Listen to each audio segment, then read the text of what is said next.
जगदम्बे, जय जय जगदम्बे, जय जय मात भवानी माँ। आदि शक्ति माते श्री दुर्गा जी की भक्ति में अवगाहन कर रहे माँ के लाडले बेटे बेटियों, सम्मानी आबाल वृद्ध नर नारियों, नवरात्रा के इस पावन पर्व पर नौ जागृति दुर्गोत्सव समिति, पारिजात भवन चेरीताल इंद्र धनुषी छटा बिखेरते माता के इस चंदन चर्चित आंगन में आपका हार्दिक अभिनंदन, आपका हार्दिक अभिषेक करते हुए हर्षित, गर्वित और गौरवान्वित हो रही है।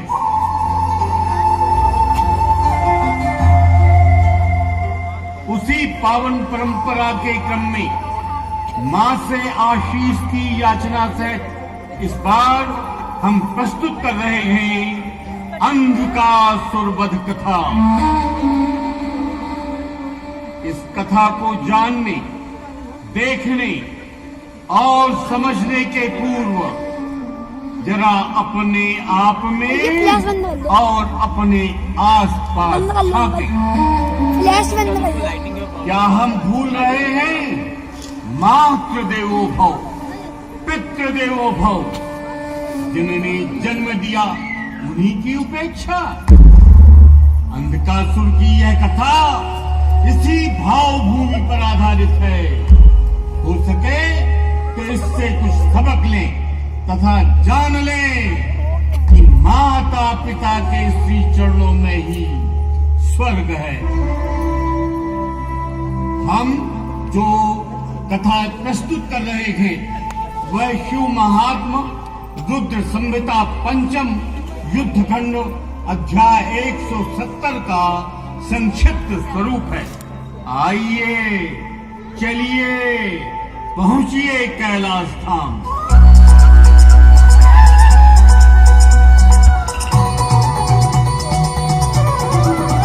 कैलाश की मनोहर दृश्यावली आशुतोष भगवान शिव ध्यान मग्न, और उसी समय पायल खनकाती, मंद मंद हास्य की फुलझड़ियां छोड़ती जगत जननी जगदम्बा पधारी, और उनने सूर्य एवं चंद्रमा समान सृष्टि को प्रकाशवान करने वाले शिव जी के दोनों नेत्र अपने कर कमलों से ढककर कहा,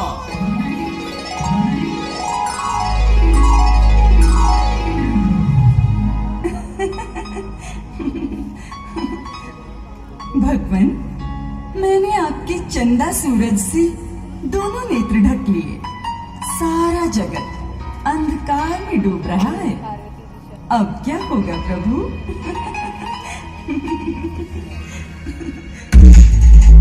आपने अपने मन की कर ली थी। भले ही आपने ये हास परिहास में किया, किंतु अंधकार तो छाया ना।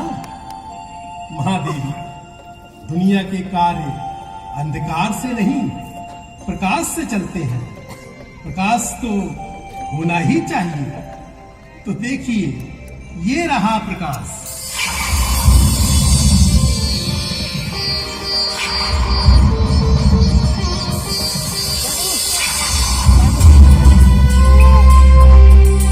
मातेश्वरी, प्रभु के दोनों नेत्र तो ढके रही, किंतु भगवान शिव का तीसरा नेत्र जो माता ढक नहीं पाई, वह देवादिदेव महादेव ने खोलकर कहा,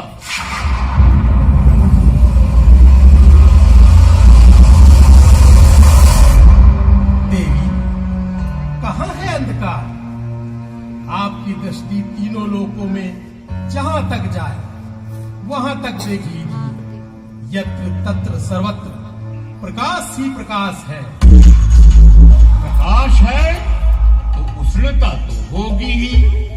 भगवान शिव के तटीय नेत्र के तेज प्रकाश से इतनी तीव्र गर्मी हुई कि मां गौरी पसीने से तरबतर हो गई।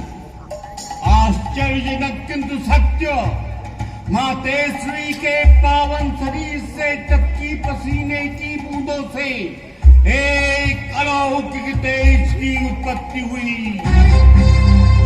और यह क्या, उस अलौकिक तेज ने एक बालक का स्वरूप प्राप्त कर लिया।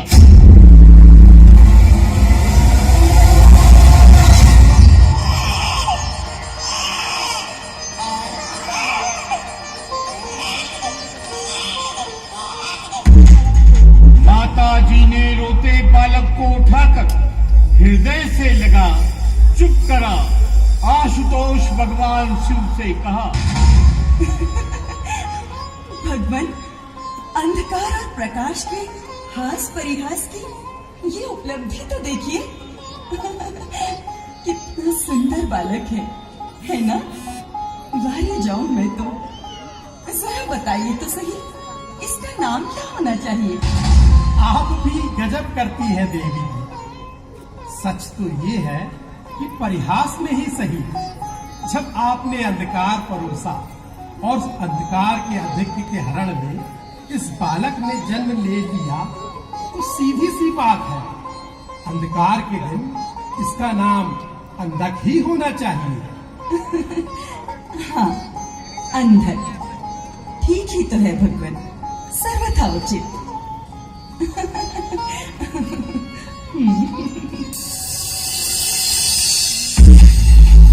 उसी समय हिरण्याक्ष नामक महासुर भगवान शिव की घनघोर तपस्या कर रहा था।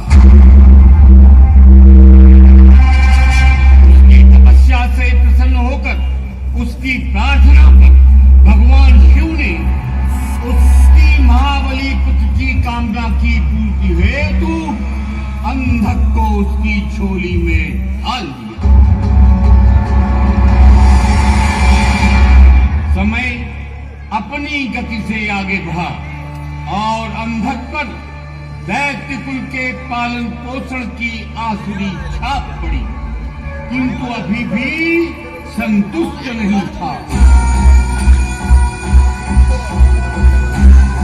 उसने भगवान ब्रह्मा जी की घोर तपस्या की। ब्रह्मा जी ने प्रसन्न होकर उससे वरदान मांगने कहा।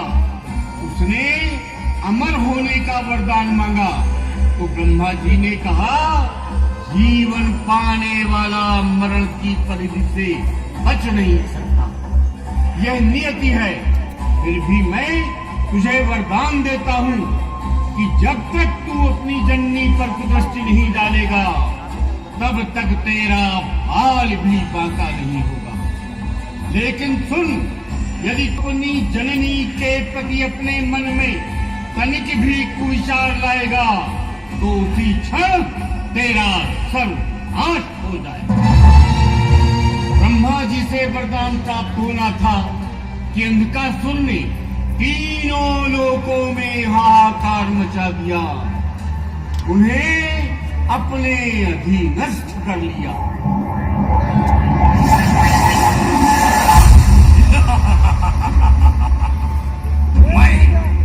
मैं दानवराज अंधकासुर,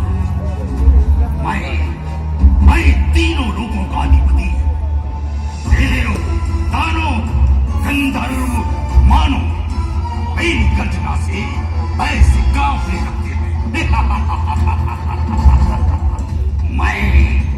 मैं अंधकासुर, मैं त्रिलोक विजेता हूँ।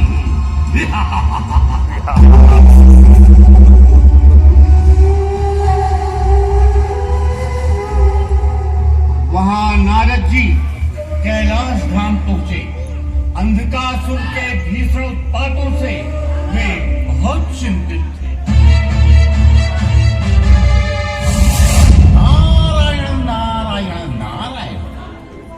प्रणाम भगवान, प्रणाम मातेश्वरी। आइए आइए देवऋषि नारद, कहिए कैसे आना हुआ? ये क्या, कुछ चिंतित दिखाई दे रही हैं आप, क्या बात है? नारायण नारायण नारायण। क्या कहूँ माते, आप और प्रभु के इस परिहास का परिणाम तो देखिए। तीनों लोकों में हाहाकार मचा है। रचना आपकी है प्रभु, तो इसकी मुक्ति की व्यवस्था आपको ही करनी है। नारद जी, मैं आपके आगमन का कारण भी समझ रहा हूँ और समझ रहा हूँ जगत की व्यथा से उपजी आपकी व्यथा को। तीनों लोगों के साथ ही आपकी समस्या के समाधान की चिंता हमें भी है। अति का अंत तो होता ही है। चलिए कुछ करते हैं। नारायण नारायण नारायण, जो करना है प्रभु शीघ्र करें। अंधक के अत्याचार अब तो ना देखे जाते हैं और ना ही सुने जाते हैं। अनुमति दीजिए प्रभु।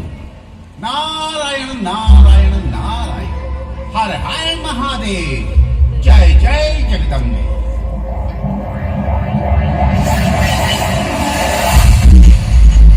और यहाँ दुष्ट दानव नकासुर अपने ही मद में चूर अकेले ही बकबकाई चला जा रहा था।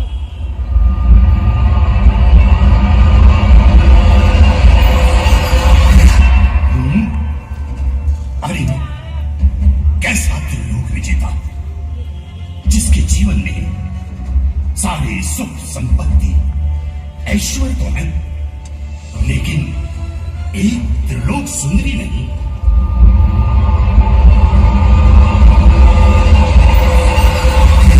त्रिलोक सुंदरी की खोज में उसने धरती, आकाश, पाताल सबका सब एक कर दिया और अंधकासुर के सिर पर मौत मंडराई तो वह कैलाश जा पहुंचा। अचानक उसकी दृष्टि मातेश्री पार्वती जी पर पड़ी तो वह वहीं का वहीं ठिठक गया और बड़बड़ाने लगा।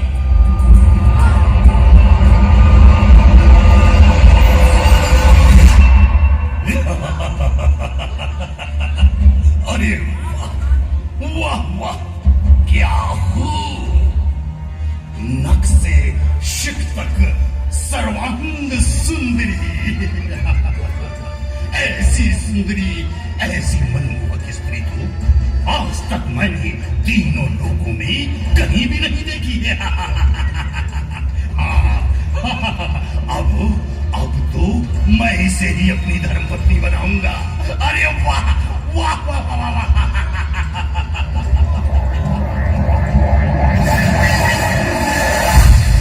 अंधकासुर पलक झपकते ही मां पार्वती के समक्ष पहुंचा एवं स्वयं अपनी वीरता, सुख संपत्ति, ऐश्वर्य का बखान कर उसने जब विवाह प्रस्ताव रखा तब मैया ने कहा,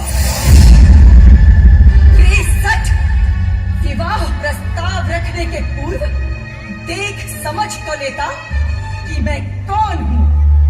आंख के अंधे, जानता नहीं तो जान ले, मैं पार्वती, कैलाशपति देवाधिदेव महादेव की सहधर्मिणी हूँ।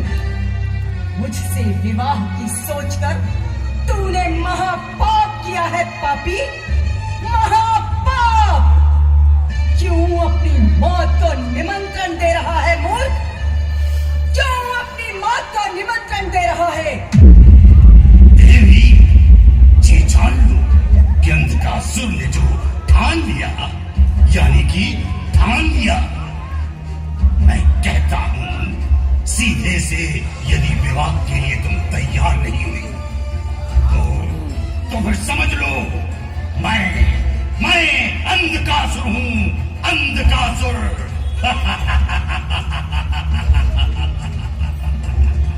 समझी?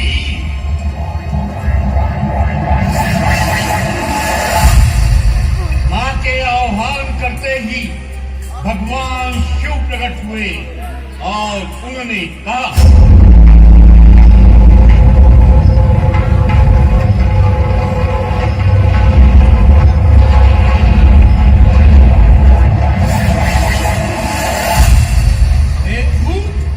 ब्रह्मा जी के वरदान का दुरुपयोग कर तीनों लोगों पर राज करने वाले महाधूर्त अंधकासुर,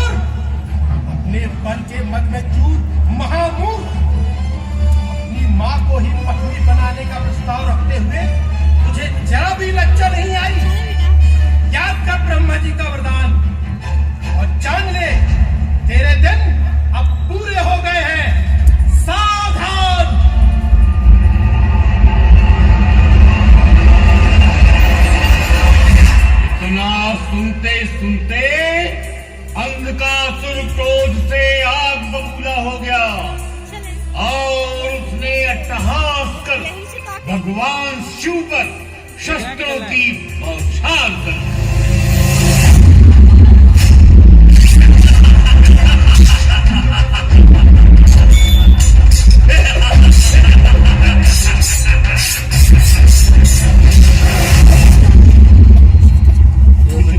युद्ध का खेल कर भगवान भोलेनाथ ने त्रिशूल का ऐसा भीषण प्रहार किया कि अंधकासुर चीत्कार करता हुआ अंधकार में समा गया।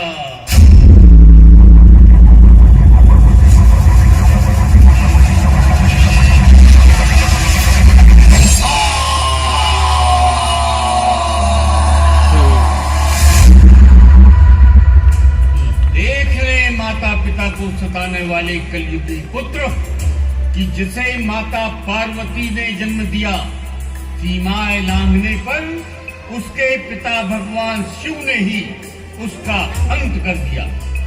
अतः निवेदन है कि हर भाई बहन अपने अपने माता पिता का सदा सम्मान करे।